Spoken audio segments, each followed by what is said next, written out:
and I hope everyone is doing well. This is episode 530. So, welcome to the show. If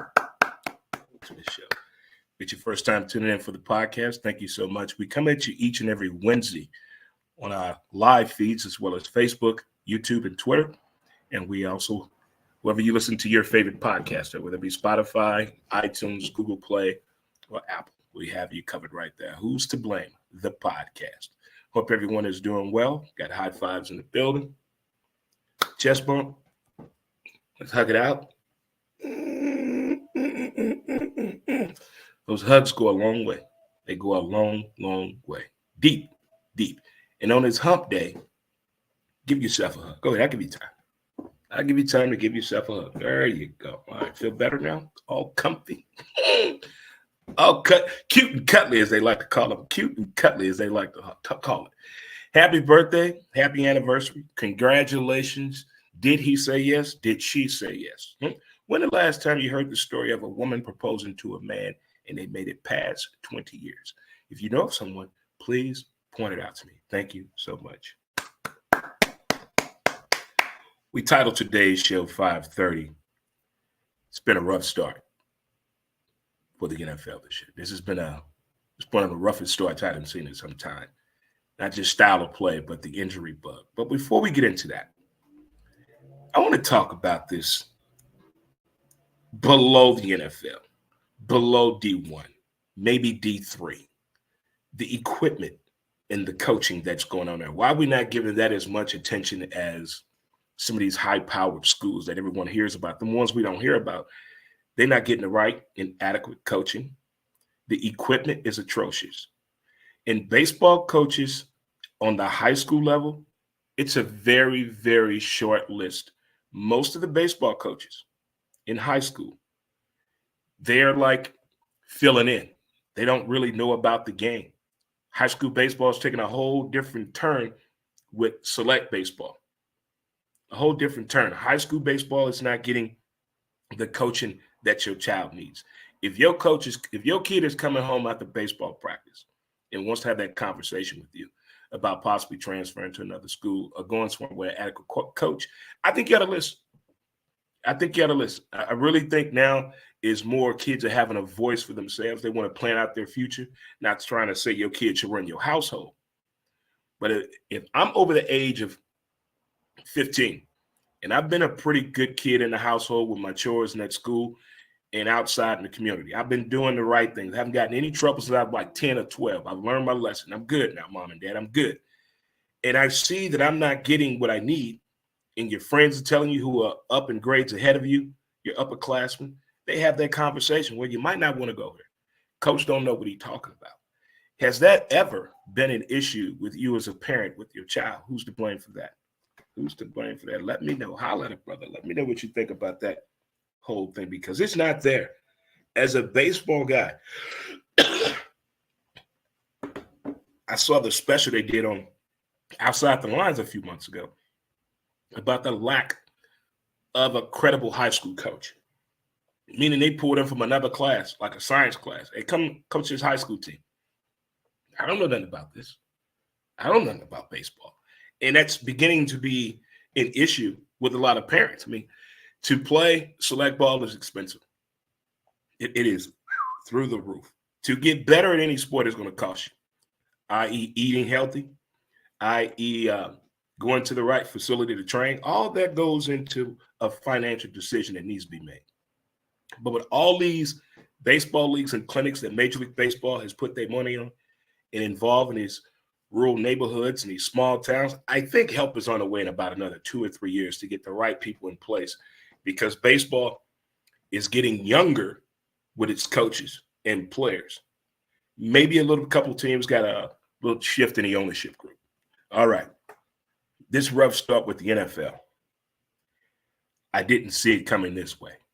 You know, we all do it. We laugh, we giggle, we make jokes at teams that lose a player because we don't want that team to be better than our team. So we have those talks and discussions and laughter. But the first 2 weeks of the league, no way. Now I'm wondering, how much is this going to affect the preseason? How much is this going to affect inner squad workouts?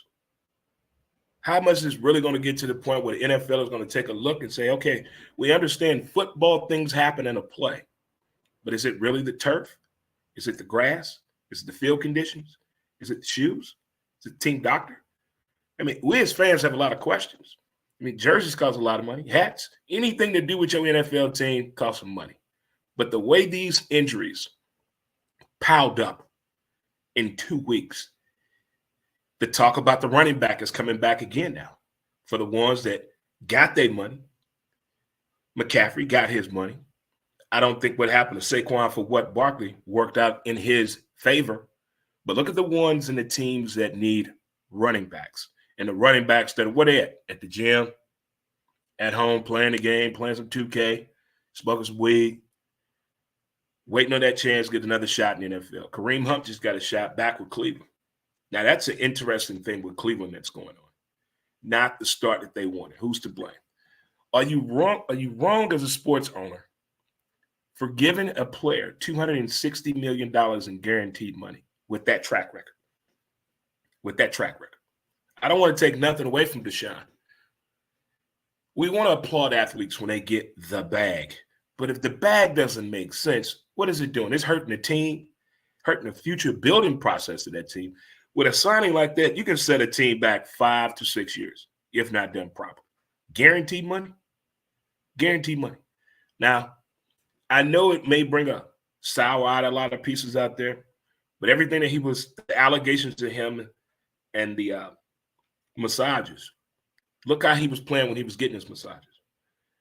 I'm just saying, I don't know if he's still getting them with the massages, but there's something interesting going on. I didn't like his toot he had last week in that Pittsburgh game, how he get that extra sauce on the sideline with the face mask. I didn't like the fact how he tried to trip a play on the opposing team going out of bounds. So there's something else going on with Deshaun. Maybe someone had a sign up that he got offended by. Because, some of them signs will get you out of your comfort zone in the NFL. It really will. In the running back situation, the Jonathan Taylor situation before it started the season in Indianapolis, Jim Irsay being an owner of the Colts, I don't think that was handled very well. This man went on national TV and said he could die tomorrow. Nobody's going to know who he is. Now, what makes an owner say that? What makes an owner? Where's his publicist at? Who wrote that speech? Susan, find out who. Get somebody on the phone. Who's to blame for comments like that? Nobody. Get Irsay on the line for me. Tell him to call Dre Montez today. Thank you. They think players say some fascinating things, some interesting things, but these owners have taken it to a whole new level. Remember a couple of years ago, you had the Houston, Texas owner saying we got to keep the inmates in the asylum from running amok. Over half the league black. What you talking about, bro? What's that's where you got to size up somebody. When it's going to that level. But who's to blame on this rough start the NFL has had? It is taking conversations to a whole different level around the water cooler. For instance, you got people already 0-2 or 2-0. They want to hit the panic button. They saying, we got this already. They 2-0 thinking they already in the playoffs. Or they 0-2. Season's over. Season's over. We don't have a shot here. Now, Cincinnati, Cleveland, the Jets, I'm going to throw the Giants in there. All of them, I could see them having that conversation. We need to wrap this shit up. This season is a wrap. It's done. It's over with. We go through this every year with Green Bay and Chicago about the offensive production. Who's calling the plays? Who's understanding field position? Who understands the players that we have on the field? Now, what Jordan Love did in that game last week, Pat McAfee trying to explain that move today on his show, but I'm no. You shouldn't be doing that, and your team don't know you about to do that. No, you shouldn't be doing that. Not at all. Don't agree with that. Until these teams get these people some offensive line help for the play to develop, get them some receivers to throw the ball to that has hands then we can change that whole narrative with Chicago and Green Bay. But until then, it's not going to be addressed. It's not going to be addressed until they take care of those two things right there, for sure.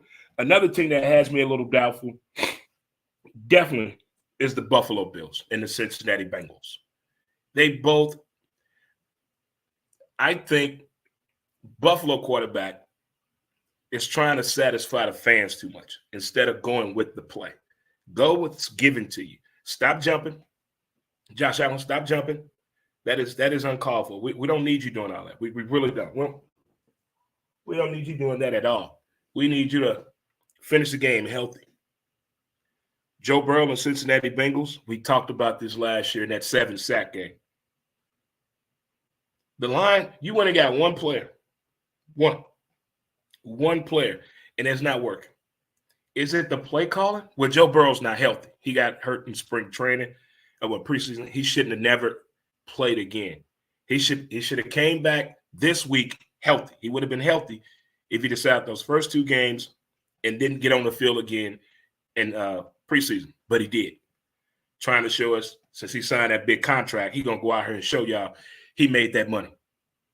Not with 83 yards in your first game. No, can't do that at all. That's a no-no for sure. I do not know or understand the rough start that the Carolina Panthers keep having. I used to live in the Cackalack when the Panthers first got there. That fan base is very interesting. They're dedicated. People in the South going to be with you to the end until you prove them wrong. That's how I feel about that. But they have the right players. They got some good quality players, but I think it's the confidence level. When you haven't won anything in a long time, there's no positivity in the stadium, in the locker room, at the facility. It's nothing to give you any positive inclination that you're going to have a good season. You're not seeing some of these teams' locker rooms. It's positive messages all over the place. But for some franchises, they just don't want to do it. I've been down this road with my Denver Broncos several times. You're talking about a rough start. They tried to blame it on the altitude. He had trouble breathing last year. That's what we're going with. Okay. You're in a game. You throw a Hail Mary. Nobody thought it was going to be caught. It's caught, but nobody on the sideline was prepared for a play to call once the ball was caught. Nobody was prepared. And I like the fact that Sean Payton admitted that he screwed up. I like when coaches have that moment they get truthful. Hey, my bad. I didn't think we had a shot. I already had my speech written to cuss out this whole team for the way they played today. But when you do that, you got to have a plan of action, though, man. That what-if factors last a lot in football. You can go to the bathroom up by 21, come back, you chasing 3 now. That happened. Things happen a lot. Big time. 100%, they happen a lot like that. But with the start of the season, I think this may have been one of the roughest starts for the NFL season. We're just 2 weeks in. And the injury list is banged up across the board.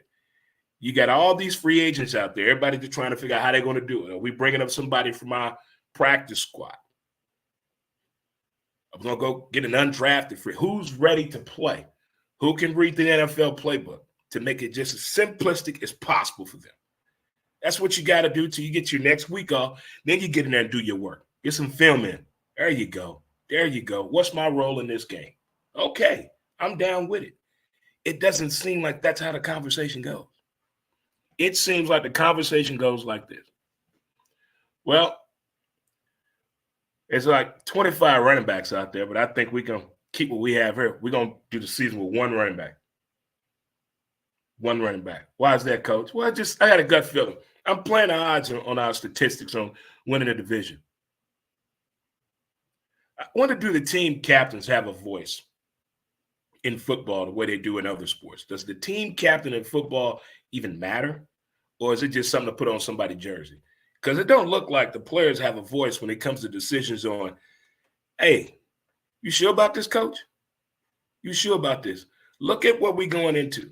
Look at the plays they gave out the past 2 weeks. Any NFL game you can think of. Just look at the play caller. So it's like the Wi-Fi is off from 2 years ago Was a couple of stadiums, everybody Wi-Fi shut off. Conspiracy theory or not, you let me know. But as many people think, since Lil Wayne made that little funny commercial that the NFL gave him the script this year on who's going to win, he's like, oh, interesting. Oh, okay, I like that. I don't believe it like that. That's a lot of things that have to go on to script the NFL season. And I know damn well they didn't have a New York Jet quarterback going out for the season on 9/11 in New York. That couldn't have been in the script. Who's to blame for that? Who's to blame for that? Maybe quarterbacks shouldn't run on the field. Walk. How about you walk on the field? Take your time. Just walk. I'm trying to do anything I can to ease the pain of this NFL rough start that we have had, because I did not see this coming. Not one iota. I saw everyone, I saw all the favorites winning in week 1. Week 2, okay, maybe a little bounce back. But I did not expect the defense of the Saints to be this way, the defense of the Cowboys to be this way, the offense of the Kansas City Football Chiefs. What is the Chargers? I can't leave you out of here either. Come on now. It's like they need a voice on these teams. Somebody to speak up. Hey, we better than this. Why are we playing like this? You got to be held accountable. Everybody has a job. Do your job. Don't do anybody else's job. If everybody do their job on the football field, I think we have a better turn of events here. But the way this is going, it looked like it's going to get worse this weekend, because I think another Jet player will go down this week. You know why? They are playing New England. New England got a hell of a defense. Hell of a defense. I fear something's going to go wrong there. Something's going to go wrong there. In Dallas and Arizona, oh boy. Oh boy. Did you see how Micah Parsons was? He was in the backfield more than running back and the back judge. This Lawrence Taylor, my ass. That's something else. But the fact they've already given him the MVP, stop. See all the accolades you gave the Jets, and look what happened. You had the Jets in the Super Bowl against the 49ers. You had Aaron Rodgers throwing 38 touchdowns this year and 6 interceptions, but he didn't do nothing. Nothing. I think they jinx him with those early picks in the season. They do that way, way too much. But anyway, as I said, I think this is the roughest start we've had to an NFL season. And the fact it seems like it keeps happening to the same franchises. I mean, the Jets have been in this situation with Vinny Testaverde, Chad Pennington, now Aaron Rodgers. What did they do that was so bad in that area of the United States that just bad things happen to that sports franchise? I wish Woody could give us the answers to that. Oh, Woody Johnson, long-time Jet owner, no longer with us, I do believe. Well, boys and girls, children of all ages, thank you for tuning in to another episode of Who's to Blame, the podcast with your boy, Dre Montez. As they say in the hood, I'll holler at you later, player. Peace. And we out. I holler, dog.